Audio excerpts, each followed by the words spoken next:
Jnananjanachalakaya Chakshurunmilitam yena Tasmai Shri Gurave Namaha. Shri Chaitanya Manobhishtam Sthapitam Yena Bhutale Swayam Rupa Kadamayam Dadati Swapadantikam. Vandeham Sri Guru Sri Juthapadakamalam Sri Gurun Vaishnavamscha Sri Rupam Sagrajatam Sahakana Raghunathan Pitam Tam Sajivam Sadvaitam Savadutam Parijana Sahitam Krishna Chaitanya Devam Sri Radha Krishna Padam Sahakana Lalita Sri Vishakan Bitamscha Nama Om Vishnu Padaya Krishna Pristaya Bhutale Srimate Bhakti Vedanta Swami Niti Namine Namaste Saraswati Deve Gauravani Pracharine Nirvishesha Sunyavadi Bhaschatyate Satarine. He Krishna Karuna Sindhu Dinabandhu Jagatpate Gopesha Gopika Kanta Radha Kanta Namostate Tapta Kanchana Gaurangi Radhe Vrindavaneshwari Vrishabhanu Sute Devi Pranamami Hari Priye Vanshakalpa Tarubhyascha Kripa Sindhubhya Evacha Patithanam Bhavanibhyo Vaishnavebhyo Namo Namaha. Sri Krishna Chaitanya Prabhu Nityananda Sri Advaita Gadadhar Shivasadi Gaura Bhakta Vrinda. Hare Krishna Krishna Krishna Hare Hare Hare Rama Rama Rama Hare Hare.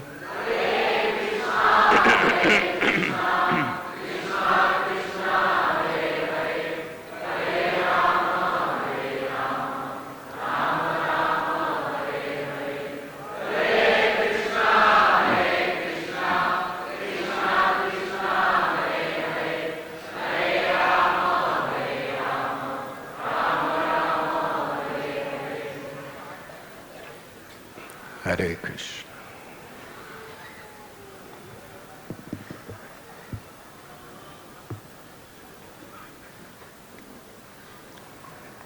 I wish to express my very sincere gratitude to each and every one of you for coming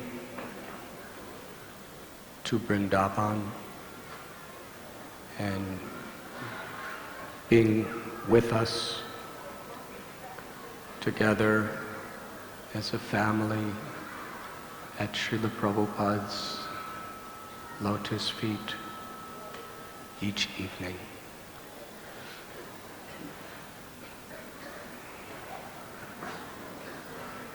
Time is precious.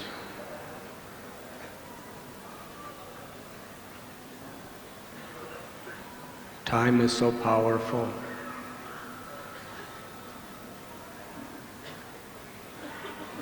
That at every moment it is in the process of extinguishing the sun, drying up the oceans, pulverizing the earth and all other planets. And what to speak of us, At every moment, it is bringing us closer to what we call death.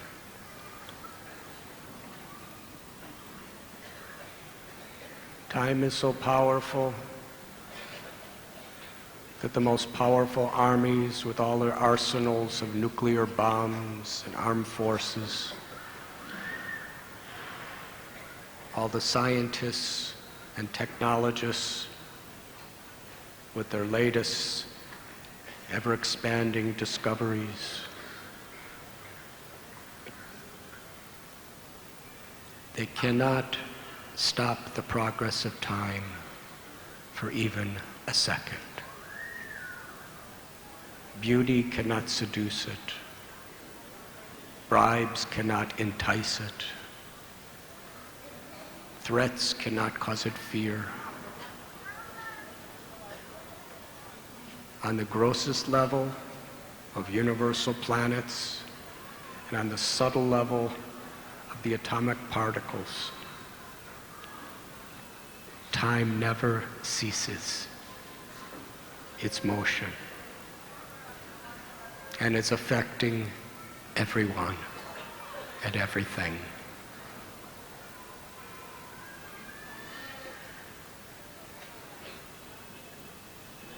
Krishna tells in Gita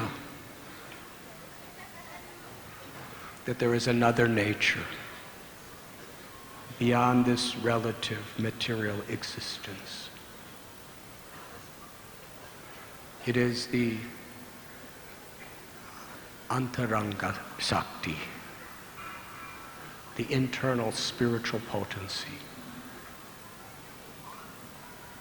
And that is the nature of life. The living force within everyone is transcendental beyond the jurisdiction of time. The Atma is eternal. Najayate mariyate va kadachit. For the soul, Gita tells, there is no birth. There is no death. It is immortal, primeval, cannot be burnt by fire, cannot be drowned by water, cannot be affected by time. And where does the Atma, that living force, get its eternal nature and its divine potencies from?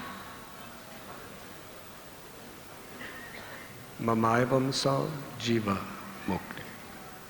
Krishna tells, Mamaivam se jiva loke. That every living being is a part and parcel of me. The first aphorism of the Vedanta Sutra, Janmadyasya yataha. The absolute truth is from whom everything is coming. The Paramatma, the Supreme Soul. Jiva Goswami gives the example that there is the sun planet.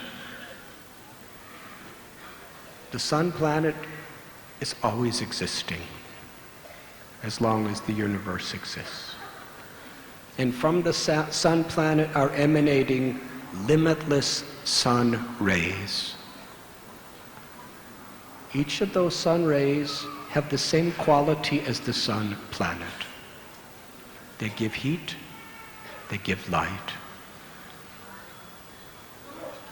But the difference is the sun ray is deriving its nature, its existence from the sun planet, because it is a part of the sun planet. The ray is never the cause of the sun. The sun is always the cause of the ray. So the nityo nityanam chaitanas chaitananam eko bahunam yovidadati kaman. That there is one supreme truth the Paramatma, Parabrahman. And all living beings, all material and spiritual energy is emanating from that one truth.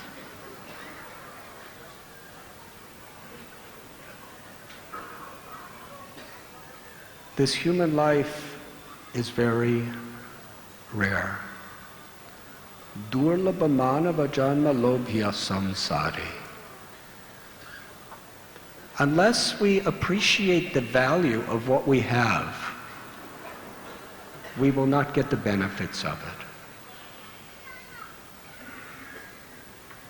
If we have something that is of great value and we don't understand its value, then we will hardly get any of the real benefits.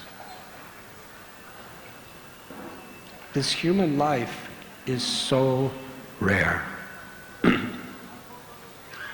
The Padma Purana tells there are 8,400,000 species of life that the eternal soul is passing through. And in almost all of these life forms, the soul is so covered by the ahankar, the false ego, completely forgetful of who they are and what they really need, and are identifying with the reflection of this body. We are in a body. We are not a body. Just because we're not the body doesn't mean we should neglect it. It is God's property, entrusted in our care. And it is meant to be utilized for a divine purpose. Other species simply go through their life eating, sleeping, mating, defending. But human life is very precious because the consciousness is developed to a state where we can atato brahma jigyasa. We could question, who am I? Why is there suffering? What am I supposed to learn from every situation that comes to me? Who is God? What is my relationship? How to realize that there is something beyond just the rat race of material existence.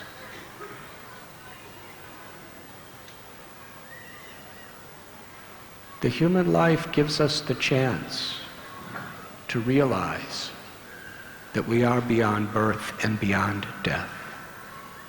That we are Satchit Ananda. We are by nature full of happiness. And the essence of that happiness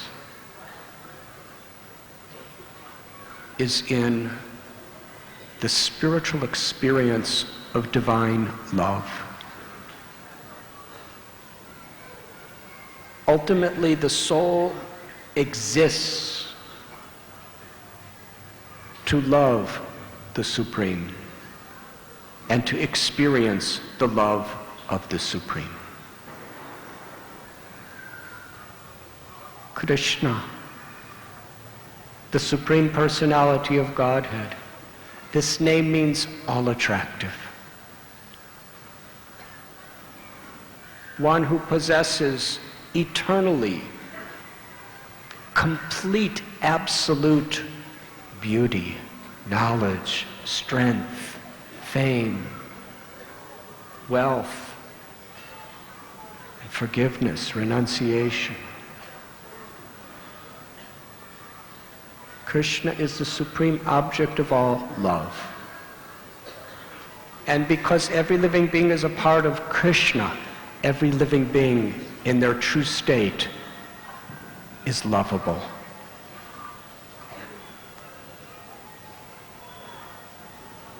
Vrindavan is the place where that one supreme absolute truth, the cause of all causes, Krishnastu Bhagavan Swayam, Krishna in the original form of the Lord,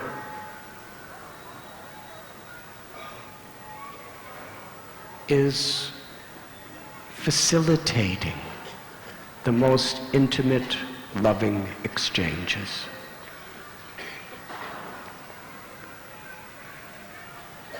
There is the all-pervading Brahman, which impersonalist philosophers strive to achieve, where one realizes one's eternal nature beyond the dualities and the sufferings of material existence. But beyond that is Bhagavan. To understand the all-attractive, all-loving person of God, and to love, and to feel that love. And Leela means the exchange of that love in infinite variegatedness. And beyond this material existence, Vaikuntha is those places where the absolute truth is honored as worshipped and loved as the supreme. In Vrindavan, that one supreme truth, in order to share deeper, sweeter exchanges of love, steps aside from his role as the supreme and allows us to love him as a servant, as an intimate friend, as a parent to a child, or as a lover to the beloved. These are states of loving relationships that are beyond material existence, beyond selfishness, beyond egoism, beyond any type of luster, anger, or greed. It is the pure expression of the soul's potential and Krishna's kindness to facilitate, to encourage, and to reciprocate.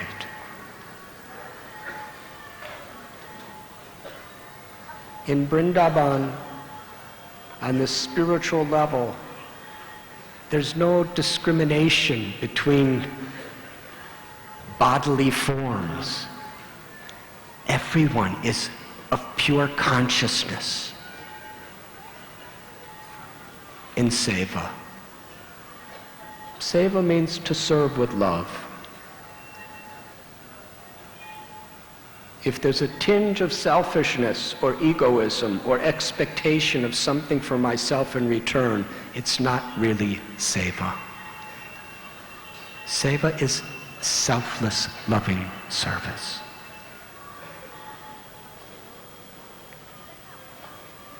The origin of that love, according to Srimad Bhagavatam, according to the great Vedic literatures in essence, is Radha Krishna Pranaya Vikritir Hladini Shaktir Ashma. That the absolute truth is one. But that absolute truth forever has taken two forms, the Shakti and the Shaktiman, the Ashraya and the Vishaya, the supreme abode of love and the supreme object of love. Shri Radha is the supreme abode of love. She is the source of all love. And Krishna, who is not different than Shri Radha, is the supreme object of that love. And all love that exists in every heart, in all of existence, is an expanded manifestation of that love, of the spiritual world. Krishna appeared here 5,000 years ago. It describes in Garga Samhita that it was once in a day of Brahma he comes in his original form to reveal Vrindavan. many other incarnations of that one supreme truth, Krishna, appears as Narayan, as Narasingha, as Varaha, as Ram, and so many other Shaktivesh avatars in order to establish religious principles. But once in a day of Brahma, Krishna brings his transcendental abode of Vrindavan to reveal these loving pastimes of the spiritual world. And Krishna told Sri Radha that now it is the time I will personally descend into Brahma's universe within this material world, on the earth planet of Bhumi Devi. And you please come with me. And Sri Radha said, I cannot be without you. If you are going, I must come. But I will not be happy unless the forests of Vrindavan, the river Yamuna, and the mountain Govardhan also come with us.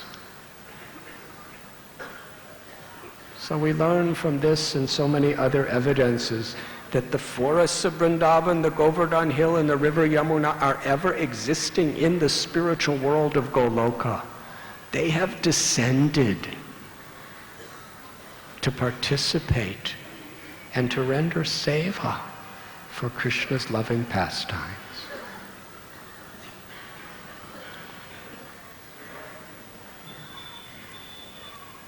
In the age of Kali, that same Radharani and Krishna appeared as Lord Chaitanya Mahaprabhu. It is described in scriptures compiled by Vyasadeva 5 millenniums ago.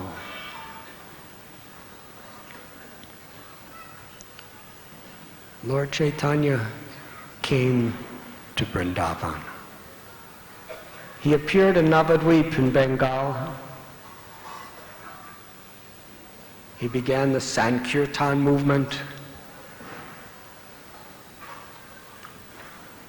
Later he took sannyas to make his residence in Puri. And alas,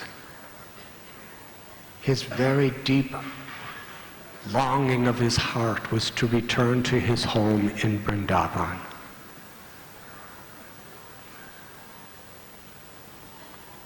While he was roaming through the 12 forests, he came to Bahulaban.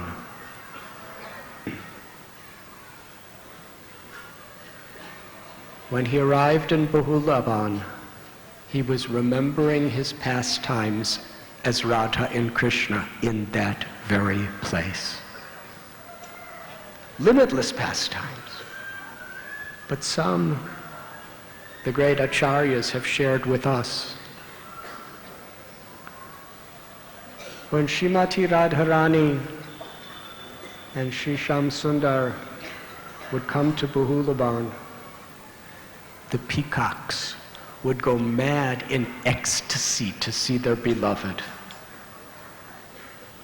And for the pleasure of Radha Gopinath, the peacocks would go in a circle around them. And with pure love, they would dance. They would dance together for the pleasure of Krishna and Sri Radha.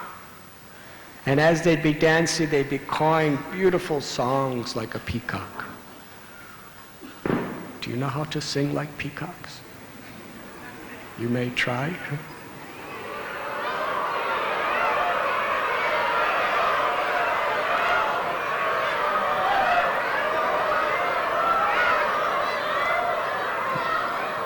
Much louder, please.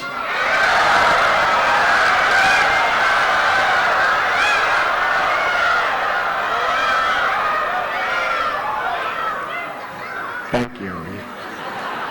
Please clap for yourself.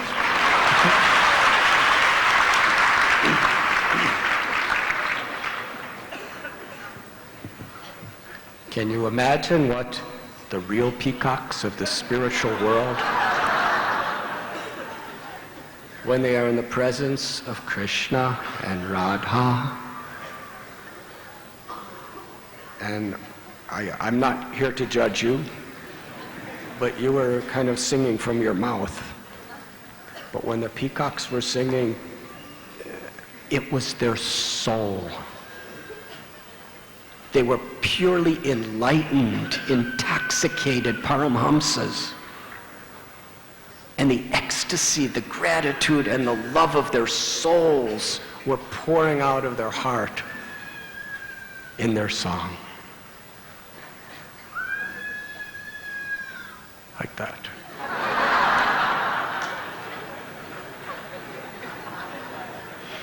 That baby is singing very sincerely. Srila Prabhupada told us we should chant God's name like a baby in a desperate condition, helplessly crying for the shelter of mother. If the baby's in a helpless condition and that little child, she doesn't know anybody but her mother. Little infant babies, they don't reach for a cell phone to call 911 or some emergency number for the police or some security agency. All they know is their mother, spontaneously. They don't have to intellectually, philosophically, try to logically reason according to all the scriptures, who should I call for? Yes? The baby may be preoccupied in so many ways, but when there's danger, 100% of their heart is fixed on helplessly crying for mother. And when the mother lifts up that child and embraces, the child feels infallible, completely protected and safe because of trust in the mother's love. That is how we should learn to call out the holy name.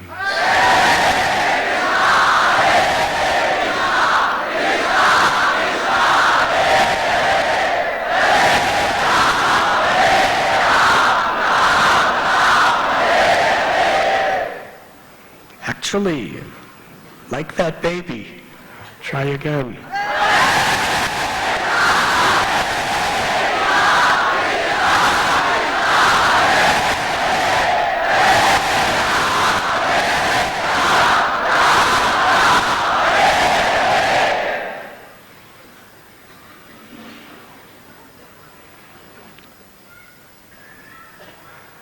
In the liberated state, the peacocks are not feeling that they're in a helpless condition. They're above and beyond that. They're much more highly realized than us humans. Not all peacocks, but these peacocks. They were Krishna's associates.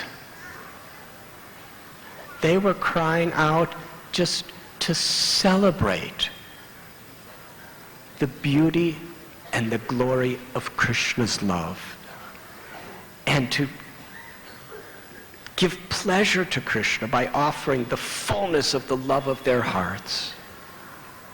In this way they were singing. And when the peacocks would expand their feathers, with all the powers they had, with all the beauty, however big or little, the peahens, they don't have those feathers. But they were dancing the same way, offering the very best they have for Krishna's pleasure out of love. And Radha, Govinda Dev in Bahulaban would watch them, smile upon them, glance upon them, sing with them, laugh with them, dance with them. This is Bahulaban. And Sri Chaitanya Mahaprabhu came there in great ecstasy, remembering these pastimes. When he arrived, something wonderful happened. Suddenly, thousands of cows were coming from all directions and surrounded Sri Chaitanya. Because they understood that our beloved Radha Krishna have returned to Vrindavan. The cows made big circles, circle after circle after circle around the Lord. They were licking his body. They were looking at him with such longing, loving glances. And Lord Chaitanya was gazing upon them, each of them. And by his own transcendental power to reciprocate with his devotees' affection, Lord Chaitanya was petting each and every one of the cows, rubbing them, speaking to them. They felt so happy. They were expressing their love by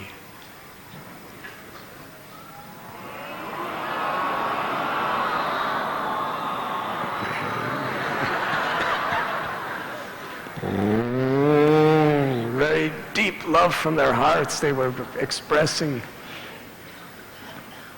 And suddenly all the other animals of Bahulavan, they all came.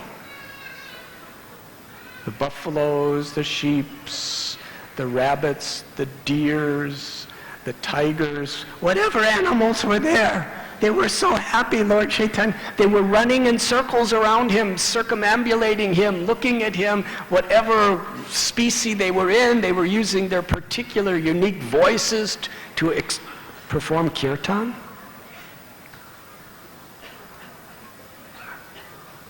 And the birds, all varieties of birds, they were all flying in circles over Lord Chaitanya's head and singing beautiful songs, and he was gazing upon them, and they were gazing upon him. In this way, Sri Chaitanya Mahaprabhu, Krishna, had a beautiful reunion with his devotees. And when all these different sounds of birds and animals, so sweet music was vibrating in all directions, then all the people, the villagers of Bahulaban, they came running to the place. And when they saw Lord Gauranga, they understood, this is our beloved Shyam Sundar. He's hiding his bluish complexion, which is the hue of a monsoon rain cloud, behind a golden complexion, the complexion of Sri Radha.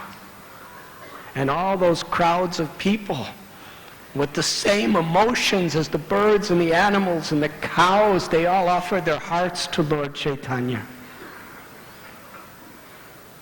And Lord Chaitanya met each and every one of them, satisfied the hearts of everyone, and induced all the people of Bahulaban to perform the kirtan of the Holy Name.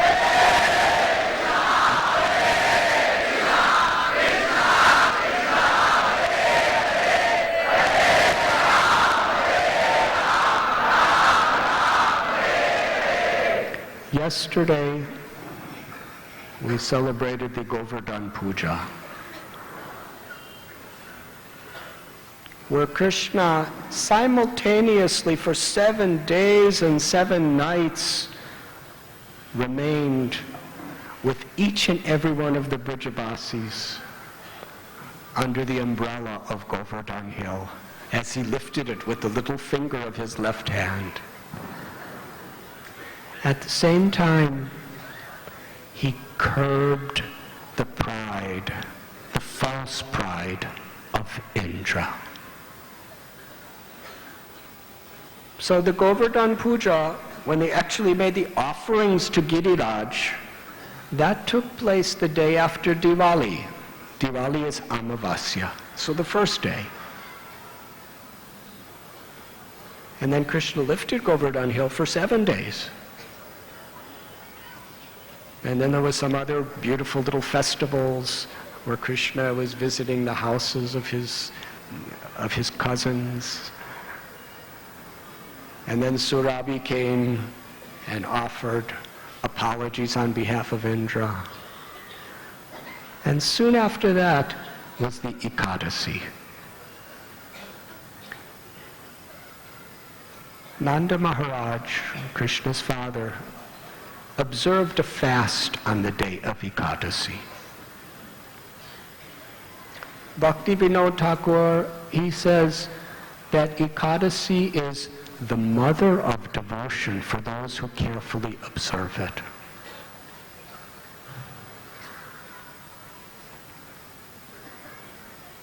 The purpose of observing of Ekadasi is twice a month, at these very auspicious time, the 11th day of the waxing moon and the 11th day of the waning moon, that as far as possible, we put everything else aside to fix our full attention on our spiritual purpose, awakening love for Krishna. Through reading holy books, for us especially Srila Prabhupada's books, by discussing Krishna's teachings, Krishna's pastimes, the lives of great saints, by chanting the holy names, increasing our chanting, both in intensity, in devotion, and also in quantity and quality. And as far as possible, putting aside our material dependencies. We are very much dependent on sleeping, and very much dependent on eating, and very much dependent on physical comforts. So Ekadasi is a day when we try to put them aside as far as what is reasonable according to what we're doing in our particular position in the world. But we don't put them aside for the purpose of liberation. We put them aside for the purpose of cultivating our love, our devotion, by replacing that same energy with depending on Krishna.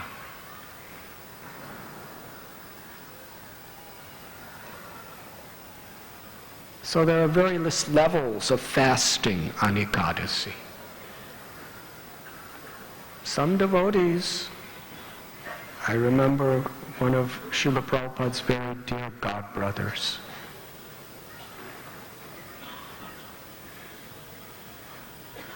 His Divine Grace, Sri Akinchana Krishnadas Babaji Maharaj.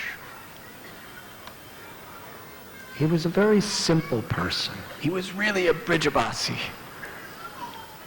He was so joyful in every situation. He was constantly chanting the holy names. I remember I lived in an ashram and he was living there. And most days, from about 7 in the morning till 12:30 in the afternoon, he would just sit in the temple and chant, all alone. And I used to usually sit next to him and just chant with him. It was so wonderful. It wasn't an austerity for him. It was just the joy of his heart to sit before Radha Govindaji, the deities, and he had a little mridanga. And every now and then he'd play it. He was so absorbed in chanting, sometimes he would not even concern himself. He would just chant, chant, chant, and every now and then he'd go throop, throop, throop, throop, and then chant, and throop, throop, then another 15 minutes chanting, then throop, throop, then he'd get really ecstatic, and then and chant, and Radha Govinda would be standing, and Radharani would be like this, and I would be like this. We were the only ones there.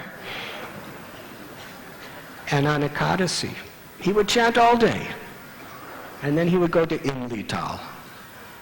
He would go to Imlital before the sunset, and he would sit under this tree and chant japa and prayers till sunrise, all alone. Sometimes he would let us come with him. People would go with him. He would just be chanting and chanting and chanting. Imlital is the place where Krishna, when he was searching for Sri Radha, he would cry her names with such devotion and feel such separation that his bluish complexion would actually turn golden due to his total absorption in Sri Radha. And when Lord Chaitanya came 4,500 years later, Lord Chaitanya is Krishna feeling the separation of Radha. In Radha's Mahabhav, Lord Chaitanya would sit under that same tree. And in his crying the names of Krishna, in separation from Krishna, his beautiful yellow complexion would turn like the dark color of a tamal tree, Krishna's complexion. That special place, Krishnadas Babaji Maharaj would chant the holy names almost every Ekadasi when he was in Vrindavan, from sunset to sunrise. And it seemed like the austerity was after the sun rose. Then there may have been other things for him to do. Kirtaniya Sadahari. When one has humility like grass on the ground, forgiveness, the desire to do good for others in a tolerant, compassionate mood like a tree.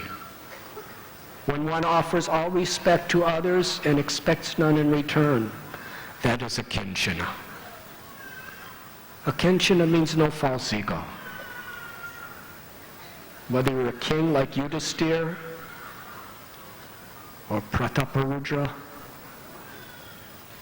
or whether you're a Goswami like Rupa or Raghunath. When we have this spirit of real humility, then Krishna will bless us with such a higher taste that we could chant his name constantly.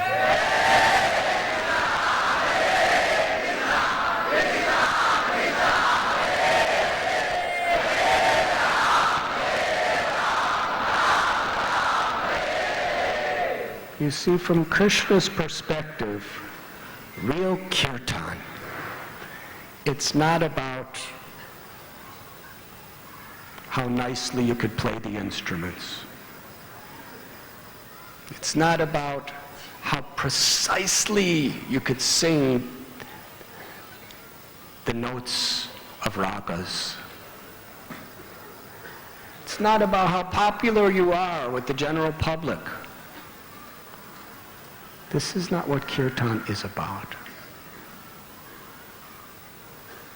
From Krishna's perspective, true kirtan